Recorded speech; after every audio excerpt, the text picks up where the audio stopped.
फतवा और फतवा लागू पर हार्दिक धन्यवाद है। मैं कहूँगा तालियों से एक बार कवि सिंह दलाल जी का स्वागत करें।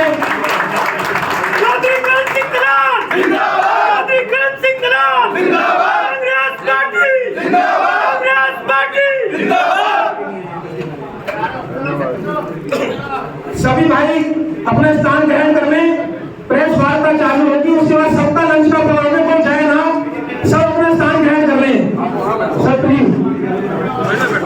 प्रेस के आए हुए सभी साथी और आज इस कार्यक्रम के आयोजक भाई रोहित सिंगला जी, भाई अनिल शर्मा जी, भाई राजेश जी, भाई जगन्नागर जी, आदरणीय श्री राजाराम जी, श्री कौशिक साहब, आदरणीय हमारे चंदीला साहब और सबके नाम मैं अगर दूंगा तो बहुत लंबा वो हो जाएगा। मैं आज आपके सामने जो दूसरी दफा फरीदाबाद के प्रेस बंधुओं को और इलाके के सभी मौजूद साहिबान को जो तकलीफ दी है, वो सबसे बड़ा जो कारण है आज हमारे फरीदाबाद के अंदर कि जिस इलाके को बढ़ते हुए प्रदूषण की वजह से बड़े बुजुर्गों का, हमारी माताएं और बहनों का, नवजात शिशु बच्चों का, गर्भ में जो हमारे बहन बेटियों के बच्चे हैं, उनको भी जो ठीक तरीके से इस बढ़ते हुए प्रदूषण की वजह से सांस जो अच्छी वायु है, ऑक्सीजन है, वो नहीं मिल पा रही है और चारों तरफ गंदगी के ढेर लगे हुए हैं। धूल मिट्टी, सड़कों का निर्माण ना होने की वजह से जो इतनी बड़ी मात्रा में साइकिल भी अगर गुजरती है तो धूल मिट्टी आसमान की तरफ बढ़ने लगती है और वायुमंडल में फैल करके लोगों के जीवन के साथ खिलवाड़ करने का काम कर रही है। लानत है ऐसी सरकार को जो इस देश की कायाकल्प करने का वादा किया करते थे। आज मैं और राजनीतिक बातों पर ना जाकर के जो इन्होंने जो इतने गुनाह किए हैं, जो इतने भारतीय जनता पार्टी की सरकार ने अपराध किए हैं सत्ता में बने रहने के लिए, जो आपे से गिर करके इन्होंने जाति और धर्म के नाम पर लोगों को बांट करके जो अपना उल्लू सीधा करने का काम किया है, देश के लोग और हमारे लोग उसको भी बर्दाश्त करते रहे। लेकिन आज हम इस भाजपा की सरकार से और जिला प्रशासन से एक ही बात कहने के लिए दोबारा आपके दरबार में हाजिर हुए हैं। पिछले दिनों हमने इस सोते हुए प्रशासन को जगाने के लिए जिला मुख्यालय पर बहुत बड़ा धरना प्रदर्शन हमारे सभी साथियों ने किया। हमें उम्मीद थी कि ये बेशरम सरकार और ये सोया हुआ प्रशासन शायद इन लोगों के बिगड़ती सेहत का ख्याल करेगा। और बड़े अफसोस की बात है कि हम जो लोगों की जान को बचाने का ये अभियान चला रहे हैं, उसमें भारतीय जनता पार्टी के वो लोग भी आते हैं जिन्होंने भारतीय जनता पार्टी की सरकार को बनाने का काम किया। दलाल साहब, मैं अनिल मेहता पीटीआई से।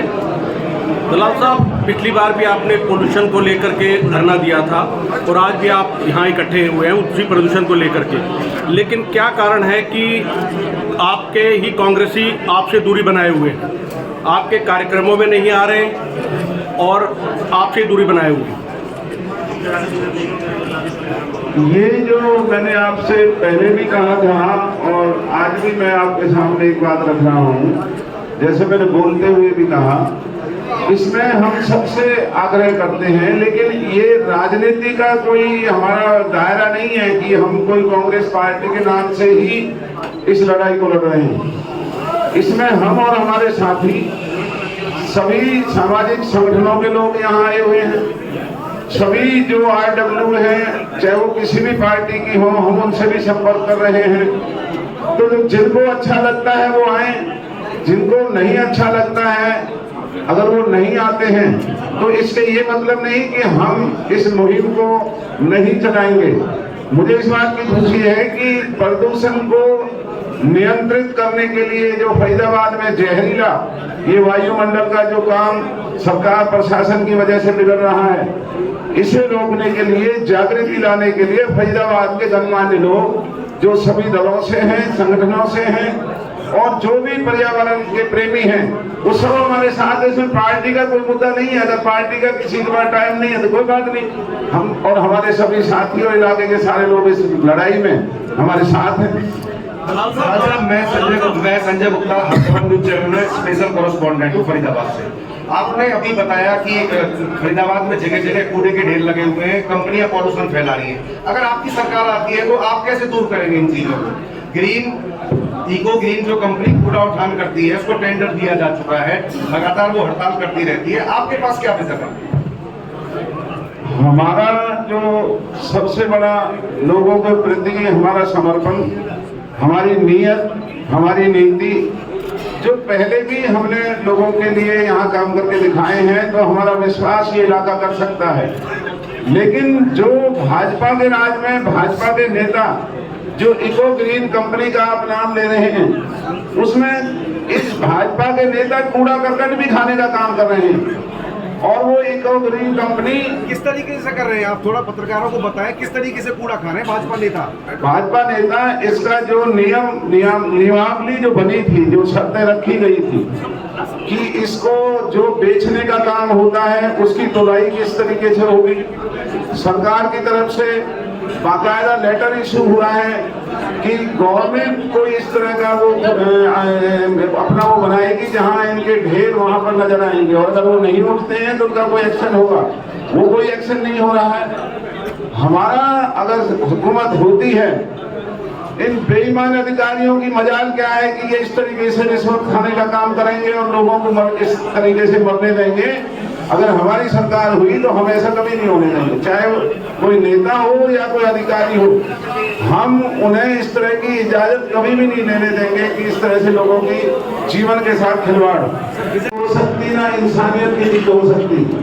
रहा प्रदूषण का सवाल राजनीति का, तो उसे तो लोग ही हटाएंगे और लोग समझ रहे हैं कि ये जो पार्टी थोड़ी है लेकिन जुड़े हुए सत्ता दलों से जो भी वो लोग हैं हमसे ज्यादा लोग जानते हैं, तो लोग ही ऐसे लोगों का इलाज करेंगे जो लोगों के साथ धोखा कर रहे हैं। गलत साहब, अभी शहर के बीच में जो पावर हाउस आ गया था, उस पावर हाउस को इसलिए बंद किया गया क्योंकि उसकी वजह से प्रदूषण फैलता था और काटे में चल रहा था, लेकिन अब उसको मिलकर भी प्लॉटिंग की जा रही है। ये भी बड़ा मुद्दा है। ये भाजपा की जो सरकार है, ये केवल बहुत बड़े बड़े व्यवसायी और जो रईस लोगों के जो इस देश में जो भी लोग हैं वो भाजपा से उनके सीधे संबंध हैं। इस शहर में जहाँ इतना प्रदूषण है और 100 एकड़ की अगर थर्मल प्लांट की जमीन पर अगर ये कॉलोनी काटेंगे तो ये लोगों के साथ बहुत बड़ा धोखा है। वहाँ पार्क बनाए, कोई हर्बल पार्क वहाँ पर बनाए या कोई इस तरह का पर्यावरण से जुड़ा हुआ कोई वहाँ पर ये कदम उठाए जिससे लोगों को सांस लेने में राहत मिले। ये भाजपा के लोगों का हम विरोध करेंगे अगर ये महाकॉलोनी काटेंगे।